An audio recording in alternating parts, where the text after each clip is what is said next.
Well, hello there, and thank you for tuning into another edition of Paul de Guzman Presents Art.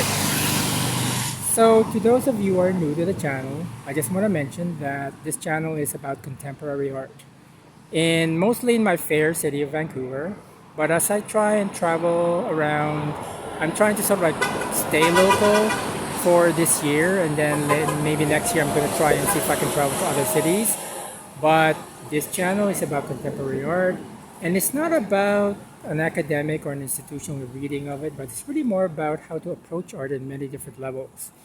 Because we all sort of like experience art either as just, casually looking at art or maybe contemplating it. And so I just wanted to sort of open it up to that type of dialogue. Also, I just want to take a moment to mention that we are on the unceded territories of the Musqueam, Squamish, and Tsleil-Waututh nations, also known as the city of Vancouver. I also wanted to mention that I had a friend of mine who mentioned to me that my videos are a little bit kind of like on the sort of like slow, relaxed side. But I told him that, you know what, this is all about contemporary art. There's no finish line here. It's not a race. So I'm just gonna go and sort of like, I go inside a gallery and I have a look at the work and I try to sort of see what it kind of like tells me.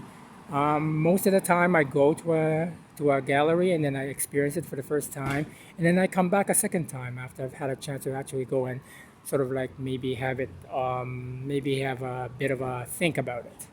And today we are at Afternoon Projects. I'm just gonna go to the facade of Afternoon Projects, which is at 603 Powell Street. They are now open Thursday, Friday, and Saturday from 1 o'clock to 5 p.m. And we're going to go inside and have a look at the work of Julien Parent-Marquis called Gatekeeper. So I'm just going to go open the door and we'll have a look. And just going to turn left. And what we're going to do is we're going to take a pan of the gallery and the exhibition in it. So there was a press release, and the press release was actually in the form of a narrative, which is actually quite nice because it doesn't deal with like a very didactic reading of the work. And one thing that you should know about Julien Parent-Marquis is that he is an artist that's based in Montreal. I'm kind of familiar with Montreal because I lived there for a couple of years, and I also did like a residency at the Darling Foundry many years ago. And the one thing that I really enjoy about the art scene there is a certain sort of liberality or liberty of expression, of expressiveness, because there's really no one ism that kind of dictates what people produce there. It's pretty much open game to any type of expression you may want to sort of like deal with. So the show is called Gatekeepers, and when I first had a look at the work, there were a few things that came to my mind, and one of them was Gothic science fiction. And why is it Gothic science fiction? Because when you look at all the paintings, there's a lot of like pointy things. It's not a very academic sort of reading of the work, but there's a lot of pointy things. And pointy things tend to sort of like point toward something evil. And I think it will probably be a good idea for me to sort of read the first paragraph of the press release, which is in the form of a narrative. And here we go. So it says, somewhere on the cusp of Germany and Poland, in a small town called Angermundi, I walked up a staircase to a stone tower. Now I could tell you the clouds dipped so low to the ground that up there felt like a beanstalk. But it's not like I got all the way up there, really. The road to the tower wasn't paved. There weren't any signs either. Bales of hay to the right, and God knows what to my left. Same tree since the fall of 1942, I imagine. So there just seems to be some sort of like sense of, I don't know, darkness and foreboding, which is kind of like maybe that's where I got the Gothic reference from. And the one thing about these works is that they're not just all paintings, because there are some works that are made of wood. So the artist Julien, not only can he paint, but he's also, I suppose, a woodworker. Like if you look at this piece, for example, I suspect that this piece was actually carved first, and then the images were painted on it. From the entire sort of like feel of the work, you know, with all the pointy sort of corners and that sort of rusted, I guess you can call that circle there as something to sort of hang it from. There's a certain sense of time that has gone by that sort of eroded the metal of that ring. And then when we go to, like, say, this painting, for example, I've been watching a lot of Star Trek animated. I'm just a nerd for that. So, but whenever the crew of the Enterprise, let's say, would go to a new planet and then see various flora and fauna, you kind of like see something like this. I mean, when you even look at Star Wars, you know, when you look at, let's say, the planet of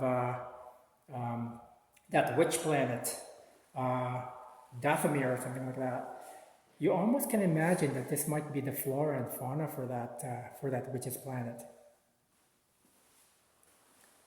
You can also discern a lot from the palette that's used, and it's almost like there's a sort of like eerie, foggy quality to the works, almost like going through a really foggy, sort of like bog-like place.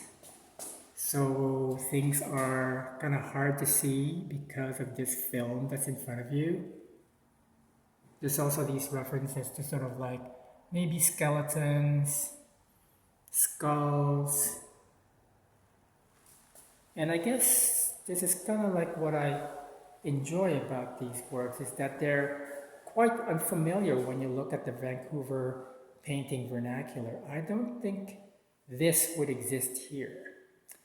So for an artist who's based in Montreal to actually have the opportunity to show here in Vancouver is actually quite a treat. One of the things that you'll find about Vancouver art galleries is that the best galleries are usually destinations. You know, and this neighborhood where Afternoon Projects is located is definitely a destination. It's also in the same sort of like neighborhood as Catriona Jeffries. A few blocks away is also Monty Clark. But this particular gallery, you probably won't even know it's a gallery, because when you go outside, as you've noticed during the beginning of the video, it's just like a very industrial sort of place where there just happens to be a gallery. So on the floor is this stone that kind of, well, you have to be careful, you don't want to trip over it.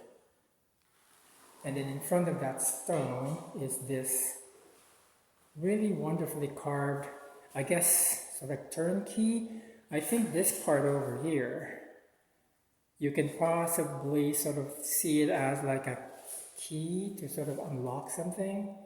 And this entire sculpture is made of wood and painted wood. Maybe it's basswood or something like that, I'm not sure. There's another piece up there. Let me show you. That's also made of wood and it's painted.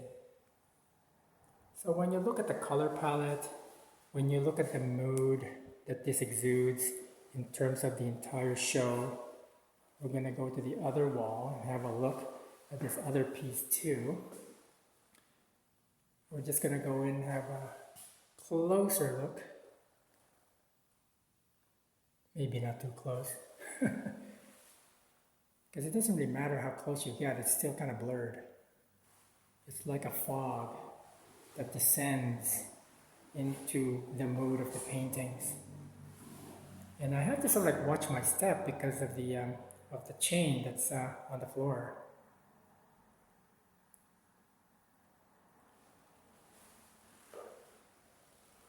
That's quite a nice sort of detail there. And I'm just noticing that the colors are actually a little bit different being recorded on my camera than they are in person. A lot of the yellows are kind of like getting washed out. But suffice it to say, if you want to experience the work, you have to come over here and have a look at it. So, I'm just going to pan through in closing. If you lasted this long, you obviously like the video. So just click the thumbs up button. Also, since you've had a chance to sort of look at the video, if you like it, please consider subscribing to the channel. It's one way for this channel to sort of gain momentum, especially when we're trying to sort of deal with the YouTube algorithm, you know, the more people see it. And I understand that with contemporary art, it's pretty much a very small and rarefied audience. But you know, if you like it, support the channel by just subscribing to it. It's not going to cost you any money, and it'll be great because you're going to make this content maker very happy. On that note, I just wanted to mention also that I'm going to have the press release in the description area, some website links, as well as the times that the gallery is open, address, and so forth. Thank you so much for tuning in. Have a great day, and I'm out of here. Bye.